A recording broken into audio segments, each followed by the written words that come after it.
আমাদের মায়ের গর্ভটা থাকার স্থায়ী ঠিকানা না।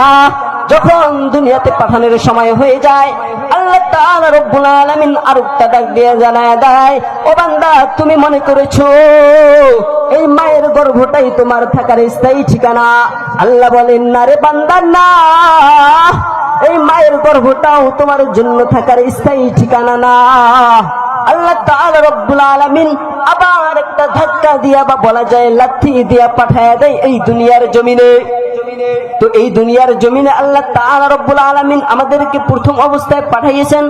আল্লাহ তাআলা রব্বুল আলামিন সূরাতুর রুমের মধ্যে ডাক দিয়ে জানায় দেয়, আল্লাহুল্লাযী খালাকাকুম মিন দুআফিন সুম্মা জাআলা মিন বাদি দুআফিন কুওয়া সুম্মা জাআলা মিন বাদি কুওয়াতিন দুআফান ওয়া শাইবা। ও বান্দা, তোমারে আমি দুনিয়ায় পাঠাইছি সর্বপ্রথম এমন অবস্থায় যে তুমি ছিলে একবারে হীন, একবারে দুর্বল। তোমার দুটি হাত ছিল, তোমার পা ছিল, তোমার চোখ ছিল, তোমার হাত ছিল, তুমি দেখতে পারতা, তুমি চলতে পারতা না। তোমার হাত ছিল, তুমি ধরতে পারতা না। তোমার জবান ছিল, তুমি বলতে পারতা না।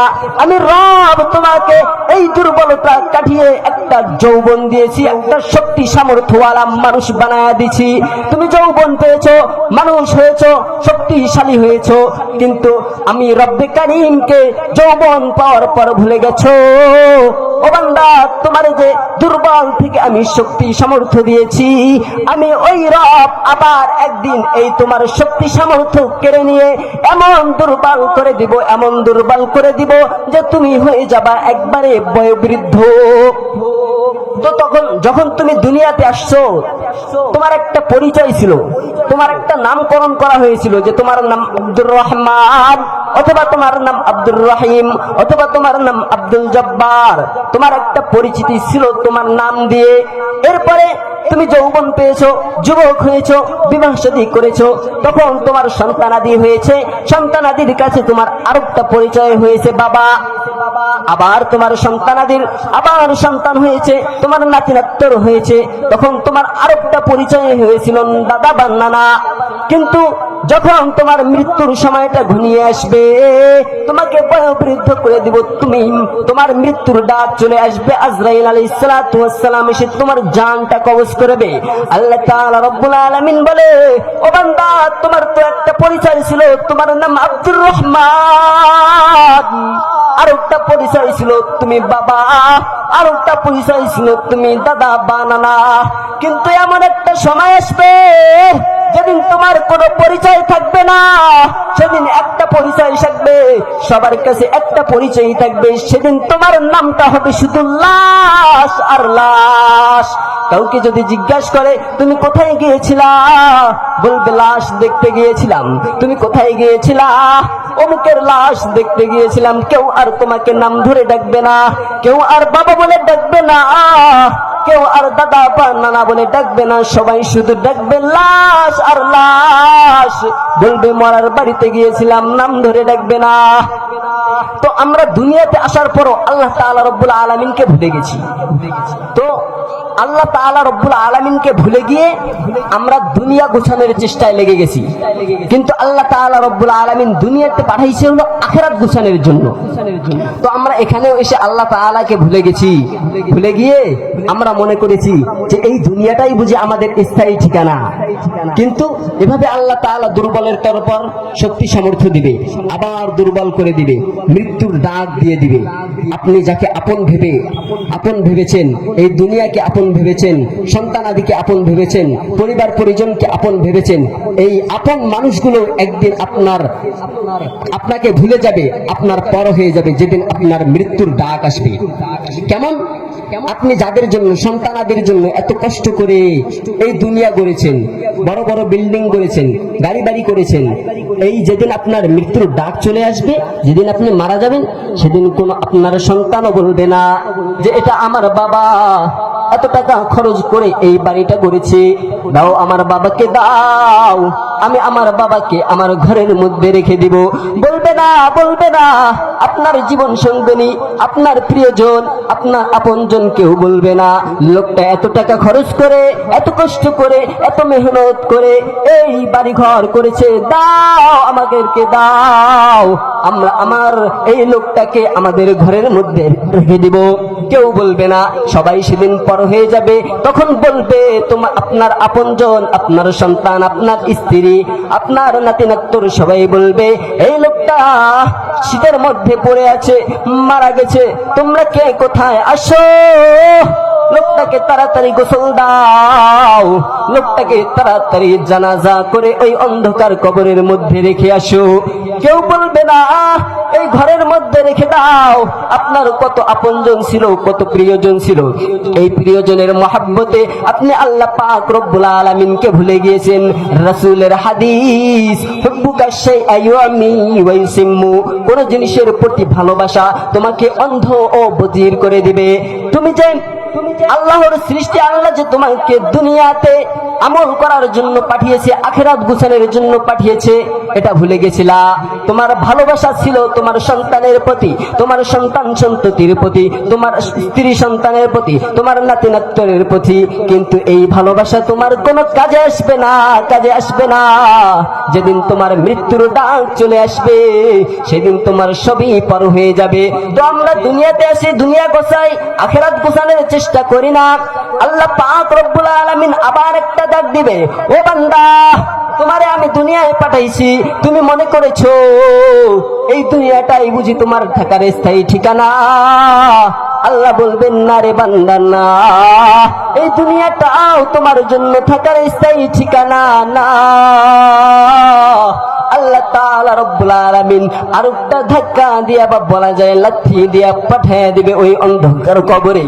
ওই অন্ধকার কবরে চলে যাব, আবার ওই অন্ধকার কবরে থাকতে থাকতে মনে করব এটাই বুঝি আমাদের স্থায়ী ঠিকানা। আল্লাহ আবার ডাক দিয়া বলবেন না রে বান্দা, না, এই অন্ধকার কবরটাও তোমার থাকার স্থায়ী ঠিকানা না। ওখান থেকে আবার একটা ধাক্কা দিয়া বা বলা যায় লাথি দিয়া পাঠিয়ে দিবে হাসরের ময়দানে।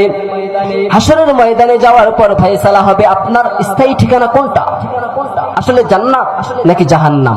আপনার যেটা স্থায়ী ঠিকানা সেটা বিবেচিত হবে ওই হাসরের ময়দানে। আপনার আমলনামাটা যদি ডান হাতে চলে আসে আপনি খুশিতে আত্মহারা হয়ে যাবেন। ও মানুষ দেখো, আমার আমলনামা আমার ডান হাতে দেওয়া হয়ে গেছে। সেদিন আল্লাহ তাআলা রব্বুল আলামিন আর আপনাকে লাথি বা ধাক্কা দিবে না। সেদিন আল্লাহ তাআলা রব্বুল আলামিন তার রহমতের কোলে টান দিয়া জান্নাতের মধ্যে পৌঁছায়া দিবে। কিন্তু যদি বদকার হন, দুনিয়াতে এসে আল্লাহকে ভুলে যান, আল্লাহর হুকুম না মানেন, আল্লাহর বিধান অনুযায়ী না চলেন, তাহলে আল্লাহ পাক রব্বুল আলামিন সেদিন আবার আরেকটা ধাক্কা দিয়া ফেরেশতাদেরকে বলবে, খুযুহু ফাগুল্লু, ধরো ওকে ধরো, সুম্মাল জাহিমা সাল্লু, জাহান্নামের অতল গহ্বরে নিক্ষেপ করো। তো কিভাবে ধরে নিক্ষেপ করবে? আল্লাহ তাআলা রব্বুল আলামিন বলেন, সুম্মা ফি সিলসিলাতিন যারউহা 70 যিরাআন ফাসলুকু, 70 গজ লম্বা শিকল দিয়ে আমাদেরকে ধরে জাহান্নামের মধ্যে নিক্ষেপ করবে। তো এই 3 হাত 3.5 হাত বডির মধ্যে 70 গজ লম্বা একটা শিকল কিভাবে পরাবে? রাসূলুল্লাহ সাল্লাল্লাহু আলাইহি সাল্লাম হাদিসের মধ্যে বলেছেন যে এই 70 গজ লম্বা শিকলটা নাকের ছিদ্র দিয়া প্রবেশ করায়া মলদার দিয়ে পায়খানার রাস্তা দিয়ে বের করে ফেরেশতারা হিসড়ে হিসড়ে টেনে টেনে জাহান্নামের অতল গহ্বরে নিক্ষেপ করবে। তো জাহান্নামী কে হবে?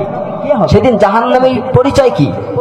তো জান্নাতীরা জাহান্নামীদেরকে সেদিন জিজ্ঞেস করবে, ফি জান্নাতি ইয়াতাসাআলুন আনিল মুজরিমিন, জান্নাতীরা অপরাধীদেরকে জাহান্নামীদেরকে জিজ্ঞেস করবে, মা সালাকাকুম ফি সাকার, ও জাহান্নামীরা তোমাদের কি কোন জিনিস আজ জাহান্নামের মধ্যে নিক্ষেপ করলো? জাহান্নামীদের পক্ষ হতে উত্তর আসবে, প্রথম উত্তর হবে ক্বালু লাম নাকু মিনাল মুসাল্লিন, জাহান্নামীরা প্রথম উত্তর দিবে আমি দুনিয়ায় থাকতে মুসল্লি ছিলাম না, নামাজি ছিলাম না। 2 নম্বর জাহান্নামীদের জবাব থাকবে, ওয়ালাম নাকু নুতাইমুল মিসকিন, আমরা মিসকিন অসহায়ের হক তাকে বুঝিয়ে দিতাম না, মিসকিন অসহায়ের হক মেরে খেতাম। 3 নম্বর উত্তর থাকবে ওয়াকুন্না নাখুদু মাল খাইদিন। জাহান্নামীদের 3 নম্বর উত্তর থাকবে আমরা সমালোচকদের সাথে ছিলাম। দুনিয়াতে থাকতে সমালোচনা করতো যে তার সঙ্গ দিতাম, অমুকের সমালোচনা করতাম, এজন্য আজ আমাদেরকে জাহান্নামে নিক্ষেপ করা হয়েছে। তো প্রথম কারণ জাহান্নামে যাওয়ার নামাজ না পড়া। আমরা নিজেকে মুসলিম বলে দাবি করি, মুসলমান পরিচয় দেই, তো আমরা নামাজ পড়ি না। এর থেকে কি বোঝায়? একটা মুসলমানের উপর নামাজ ফরজ হওয়ার জন্য 3টা শর্ত, মানে মানুষের উপর নামাজ ফরজ হওয়ার জন্য 3টা শর্ত। প্রথম নাম্বার শর্ত হচ্ছে ওই ব্যক্তিকে মুসলিম হতে হবে। কোন হিন্দুর উপরে কিন্তু নামাজ ফরজ না, বৌদ্ধের উপরে নামাজ ফরজ না, খ্রিস্টানের উপরে নামাজ ফরজ না। আপনি মুসলমান বলে আপনার উপরে নামাজ ফরজ, কিন্তু আপনি নামাজ না পড়ে যেন বুঝাচ্ছেন এটা যে আপনি মুসলমান নামধারী মুনাফিক, বেঈমান বা অন্য ধর্ম অবলম্বী। নামাজি এই পরিচয় বহন করবে, মুসলিম এই পরিচয় বহন করবে নামাজের মাধ্যমে। তো মুসলিম আর কাফেরের মধ্যে পার্থক্য করে নামাজ। তো মুসলমান দাবি করি কিন্তু আমরা নামাজ পড়ি না। 2 নম্বর শর্ত হচ্ছে প্রাপ্ত বয়স্ক হতে হবে। প্রাপ্ত বয়স্ক কি না? অনেকে প্রাপ্ত বয়স্ক হয়েছে, দাড়ি পেকে যাইতেছে, এরপরও নামাজ পড়ে না। এ থেকে যেন সে বুঝায় যে সে এখনো প্রাপ্ত বয়স্ক হয় নাই। যদি প্রাপ্ত বয়স্ক হন নাই আপনি এটা বুঝাইতে চান, তাহলে বুঝতে হবে যে আপনি পাগল। 3 নম্বর শর্ত হচ্ছে যে আপনাকে মেধা শক্তি সম্পন্ন হতে হবে, বুদ্ধিমান হতে হবে। কোনো পাগলের উপর নামাজ ফরজ না। তো আপনি মুসলমান দাবি করেন, ইমানদার দাবি করেন, অথচ নামাজ পড়েন না। এর থেকে বুঝান যে আপনি অন্য ধর্ম অবলম্বী। আপনি প্রাপ্তবয়স্ক হয়েছেন, এর থেকে বুঝান যে আপনি নামাজ না পড়ে বুঝান যে আপনি প্রাপ্তবয়স্ক হন নাই। আবার আপনি বুদ্ধিসম্পন্ন কিন্তু নামাজ পড়েন না, এটা দিয়ে আপনি বোঝাচ্ছেন যে আপনি বুদ্ধিসম্পন্ন না, আপনি যেন একটা পাগল। তো আমাদের নামাজ পড়ার দরকার আছে তো? সবাই নামাজ পড়বো তো ইনশাল্লাহ? একটু জোরে বলি। আমি রাসূলুল্লাহ সাল্লাল্লাহু আলাইহি সাল্লামের একটি হাদিস পাঠ করেছি, ইদা সাররাতকা হাসানাতুকা ওয়া সাআতকা সাইয়্যাতুকা ফাআনতা মুমিন।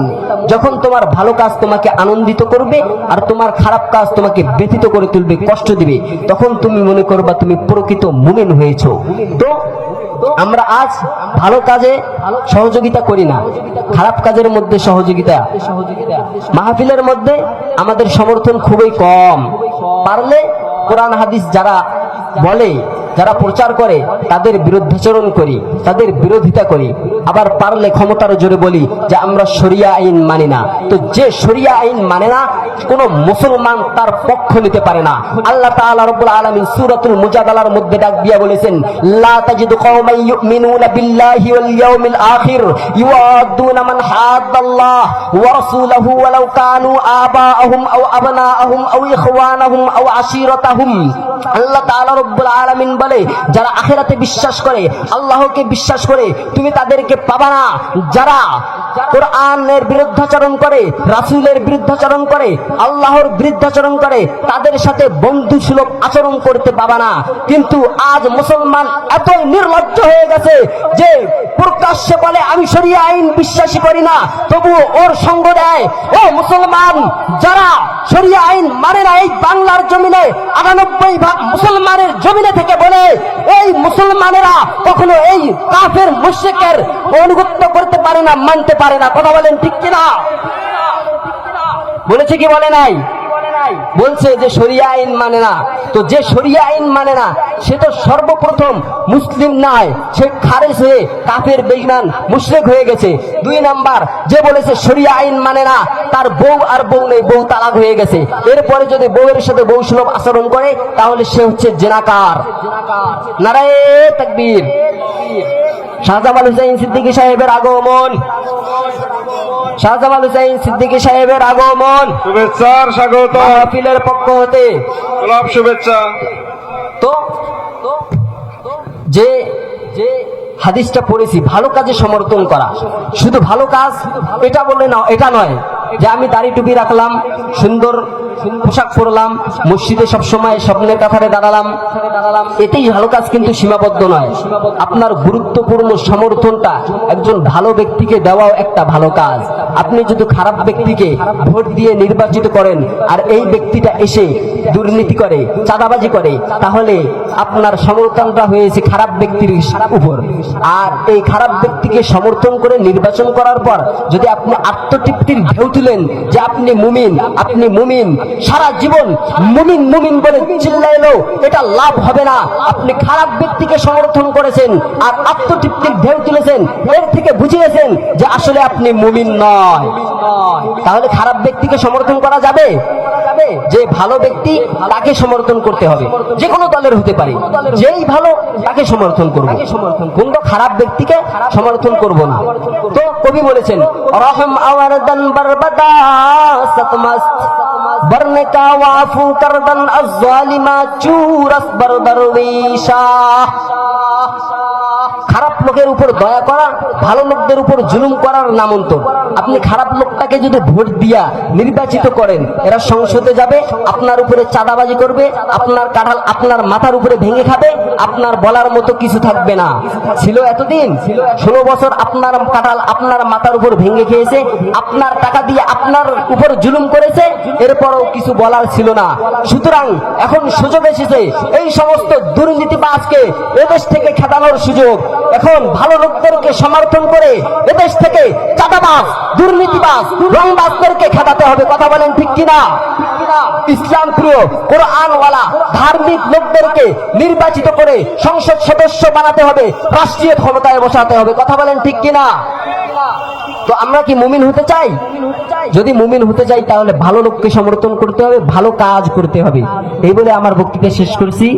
একটা শের পড়েছি, ওয়াক্তে বা লুৎফে হুই ওয়া মাদার মরদেমি বাশা দেখে দরকামন্দ কবুল আওয়ারি দিলে ওয়াক্তে বা কাহের হুই সদকু জায়নাবাত গাহগা চুনা বুকার ন্যায় দেখে হানজলি।